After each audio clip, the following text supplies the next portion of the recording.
that 10 minutes with Jesus or the $10 trillion is really confirming so many things that I've always felt about Christians. I get on FaceTime and completely forget I was making this video. Anyway, so number one is fear.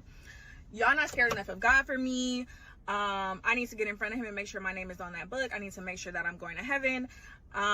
Depart from me, I never knew you. All of those things are fear-based. If there was not that threat of consequence, you would take the money.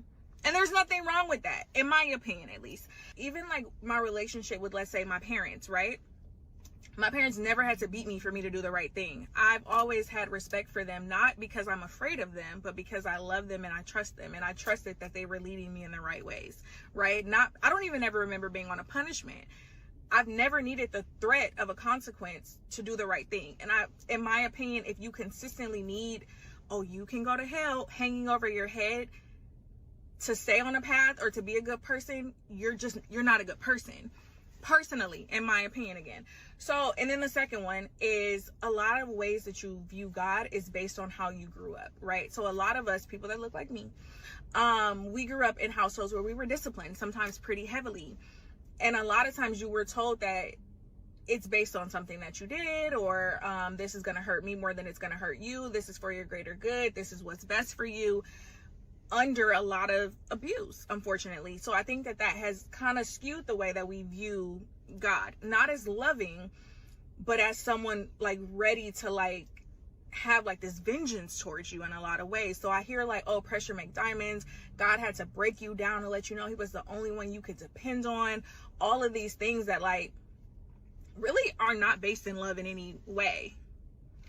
I hope I'm making sense, but honestly, those are two things that I really do believe about Christianity. People that look like me that are Christians, at least. A lot of it is fear-based, and a lot. All right, that was very interesting. I had a stat that I wanted to pull out because I was thinking about money and what you could do with it. With Tiara talking about money making you more who you are, and watching these donation videos. Do you all know that we spend $21.9 trillion on military budgets worldwide? And do you know if to end hunger in 5 years, just in 5 years, by 2030, it would only cost $93 billion a year to end complete world hunger? So, and that's only 1%. It's under 1% of the 21 trillion that is spent on military. Yeah, that's interesting. That's really interesting. Dr. Felice, what do you think about that? I think it shows where people's heart is, right? Like where your heart is, that's where you know your priorities are. And so you think about the people who really have power, right?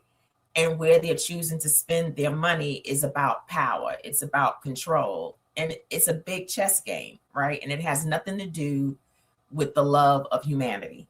It's all guised under this umbrella. But for you to say that the majority of our money is spent on war, and it's spent on the result of war, a lot of it is death, a whole lot of death. Because what those things can do is to put fear in people about you being able to die. And so you have all this warfare,